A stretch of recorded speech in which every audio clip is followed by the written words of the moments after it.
A significant error in New York City's mayoral race is raising concerns about the eventual results. The city's Board of Elections somehow accidentally included some 135,000 sample votes in a tally of results in the Democratic primary. Realizing the mistake, the board took them out a few hours later. This is the first time New York City has used ranked choice voting. The leading candidate, Brooklyn Borough President Eric Adams, was one of the first to raise concerns about his lead diminishing over former Sanitation Commissioner Catherine Garcia. Garcia also called out the mistake as, quote, deeply troubling. Here's more of what she said when I asked her about it earlier. I believe that we will get an accurate count at the end of the day, and that we are definitely monitoring it as a campaign to make sure that that happens. And then as mayor, it's actually you really have to work with the state, and there is actual proposed legislation to professionalize the Board of Elections that's being carried by Senator Krueger as well as by Assemblywoman Rosick. For more on this, I want to bring in Adam Brewster. He's a CBS News political reporter. Hi, Adam. So, we've been told not to expect results in the mayoral race for weeks. So how is it these numbers were even released at this point?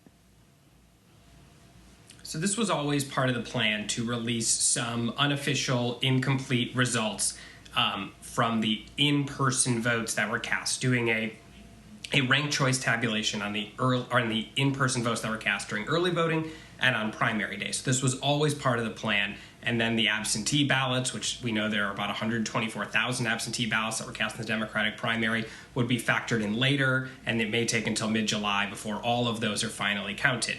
You may recall the way ranked choice voting works is, they will tally up the first place votes. The candidate who has the fewest votes is eliminated. Anyone who voted for that candidate, if they put in a second choice, or it gets redistributed to that candidate, that process of elimination and redistribution continues until it's down to two candidates, and the two candidates who have the most votes wins. So this was supposed to provide a sort of state of the race update on where things stood after just the in-person votes were cast, but the Board of Elections accidentally mixed in some test ballots with that data and pulled those results down last night as a result of it. Well, Adam, this seems to be just the latest in a series of missteps by the New York Board of Elections. How is the board planning on fixing this, and how do you think it might impact voter confidence? Well, the board certainly has faced a lot of criticism today from elected officials here in New York, including Mayor Bill de Blasio and some lawmakers up in Albany who have said it is time for reform, as you heard Catherine Garcia, one of the mayoral candidates, call for. The way that they fixed this, they said that they took out the test ballots and that they are going to rerun that tabulation.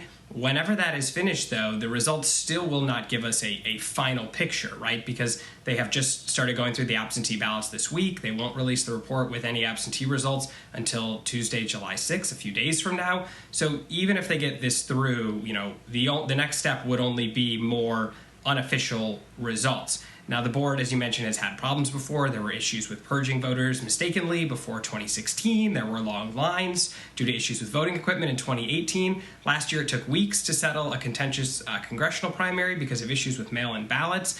The board has a history. Mayor Bill de Blasio said it is time for change to happen. This is a partisan operation that can't exist the way it does anymore. But it's really up to state lawmakers to sort of lead that effort. We saw the state Senate Majority Leader a short time ago say she's planning to hold hearings about this situation and called it a national embarrassment. Right. And, proponents of ranked choice voting are also speaking out because obviously this race was meant to highlight this method of voting.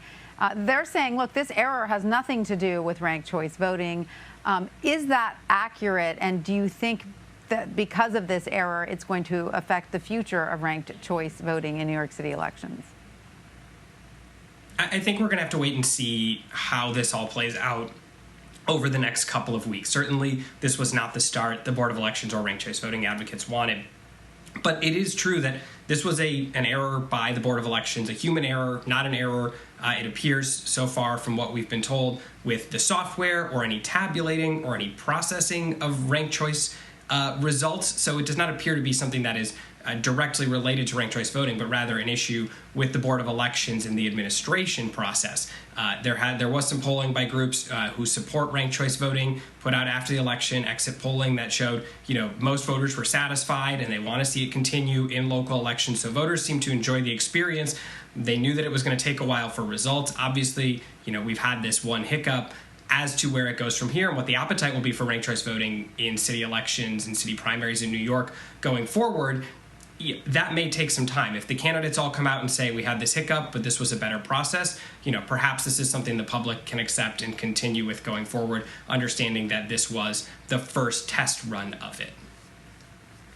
Right, and it does seem that the voters did sort of enjoy it, or at least that's been the preliminary feedback. Well, Adam Brewster, thank you so much for joining us. We appreciate it. Thanks, Tanya.